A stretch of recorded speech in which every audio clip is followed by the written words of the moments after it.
Hello বন্ধুরা, তোমরা কেমন আছো? আজকে দাদির কিচেনের গোলাপ জামুনের একটা রেসিপি তোমাদের সামনে নিয়ে এসেছি। তোমাদের সাথে শেয়ার করব বলে তোমরা দেখতে থাকো গোলাপ জামুনটা কীভাবে তৈরি করেছি। আশা করব গোলাপ জামুনটা তোমাদের কাছে খুব খুব ভালো লাগবে। বন্ধুরা, আজকে তোমাদের দেখাচ্ছি 1 কাপ গরুর দুধ দিয়ে আর 1 কাপ গুঁড়ো দুধ দিয়ে আমি তোমাদের গোলাপ জামুন করে দেখাচ্ছি। তোমরা দেখতে থাকো। আশা করব রেসিপিটা তোমাদের কাছে খুব ভালো লাগবে। রেসিপিটা ভালো লাগলে লাইক, শেয়ার, সাবস্ক্রাইব করে দিও। তোমরা দেখতে পেয়েছো প্যানের মধ্যে 1 কাপ গরুর দুধ দিয়ে দিয়েছি। এখন আমি গুঁড়ো দুধ দিচ্ছি, মিল্ক পাউডারটা দিয়ে আমি একটু ভালো করে জাল করে নিয়েছি। এখন দিয়ে দিচ্ছি এই চামচটা দিয়ে 3 চামচ সুজি, তার সাথে অল্প কিছুটা ঘি দিয়ে দিচ্ছি। আমি উনানের স্টিমটা আমি লো করে দিয়েছি। আর ঘিটা দেওয়াতে দেখো প্যান থেকে এটা ছেড়ে ছেড়ে সুন্দর করে উঠে আসবে। ডোটা প্যান থেকে কি সুন্দর ছেড়ে আসছে দেখো। এখন নামিয়ে নেব। এটা আমি নামিয়ে নিয়েছি। এখন একটু ঠান্ডা করে নেব। এখন আমি একটা শিরা তৈরি করে নিচ্ছি। তার জন্য 1 কাপ জল আমি প্যানে দিয়ে দিচ্ছি। এর মধ্যে আমি 1 কাপ জল দিয়ে দিয়েছি। এখন 1 কাপ চিনি দিয়ে দিচ্ছি। 1 কাপ জল আর 1 কাপ চিনি দিয়ে আমি একটা শিরা তৈরি করে নেব। 3টে এলাচ থেতো করে রেখেছি, ওটা দিয়ে দিচ্ছি। শিরাটা জাল হতে হতে আমি এদিকে যে ডোটা তৈরি করেছিলাম সে ডোটা আবার একটু মেখে নেব। তোমাদের দেখিয়ে দিচ্ছি, দেখতে থাকো। হাতের এই জায়গাটা দিয়ে তালুটা দিয়ে মেখে নেব।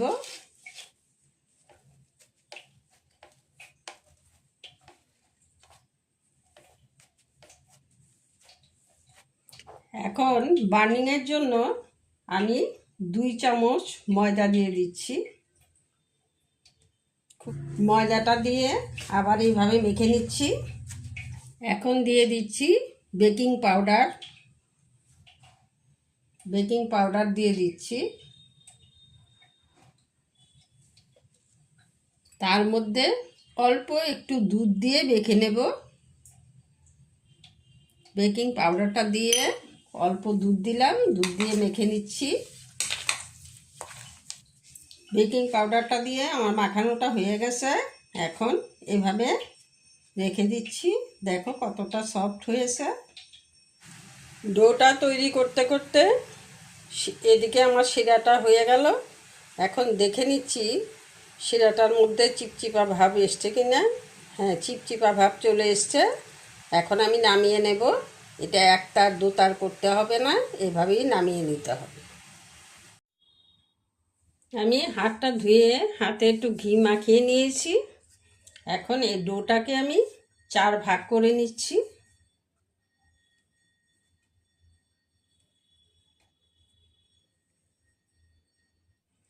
দেখো লিচিগুলি আমার কাটা হয়ে গেল।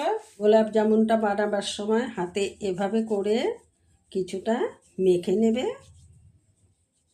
এভাবে করে কিছুটা মেখে তারপর গোলাপ জামুনটা বানাবে, তাতে খুব সুন্দর হবে। গোলাপ জামুনগুলি আমার বানানো হয়ে গেল। এখন চলো উনুনের কাছে যাই। দেখো কতটা সুন্দর হয়েছে, প্রত্যেকটা খুব সুন্দর হয়েছে দেখতে। একটাও ক্র্যাক পড়েনি আর ফেটে যাওয়ার চান্সও থাকবে না। উনানের আঁচটা লোতে রেখে আমি সাদা তেল দিয়েছি কড়াতে, সেটা একটু গরম করে নিয়েছি। এখন এটা দিয়ে আমি দেখে নিচ্ছি তেলটা ঠিকঠাক আছে কি না।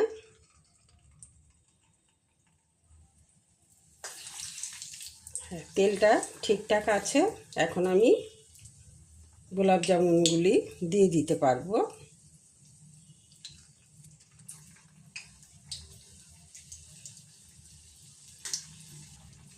উনানের আঁচটা একদম লোতে রেখেছি। আস্তে আস্তে দেখো কালারটা চেঞ্জ হয়ে আসছে। এভাবে করে করে নাড়তে হবে। একটাও ফেটে যায়নি। দেখো কতটা সুন্দর হয়েছে, কালারটাও খুব সুন্দর চেঞ্জ হয়ে আসছে। তোমরা একটিবার এইভাবে বানিয়ে খেয়ে দেখবে, যখন মিষ্টি খেতে মন চাইবে তখনই ঘরে এটা বানিয়ে নিতে পারবে। ভাজাটা আমার হয়ে গেছে, এখন নামিয়ে নেব। নামিয়ে একদম শিরার মধ্যে দিয়ে দেব। শিরাটা একটু গরম থাকতে থাকতেই এটার মধ্যে দিতে হবে। বাকিগুলোও আমি দিয়ে দিচ্ছি। আলতু হাতে এভাবে করে করে নাড়িয়ে দিতে হবে। এগুলিও আমার মোটামুটি ভাজা হয়ে গেছে, আর একটু নেড়ে চেড়ে নামিয়ে নেব। এগুলিও দেখো কত সুন্দর হয়েছে, একটাও ফেটে যায়নি। এগুলিও আমার হয়ে গেছে, এখন নামিয়ে নিচ্ছি। দেখো কতটা সুন্দর হয়েছে। গোলাপ জামুনগুলি শিরাতে দিয়ে আমি 1 মিনিটের মতো ফুটিয়ে নিচ্ছি। 1 মিনিট ঢেকে একটু ফুটিয়ে নেব। 1 মিনিট পর ফিরে এসে আমি ঢাকনাটা তুলে দিচ্ছি। এখন উনানে আঁচটা বন্ধ করে দিচ্ছি।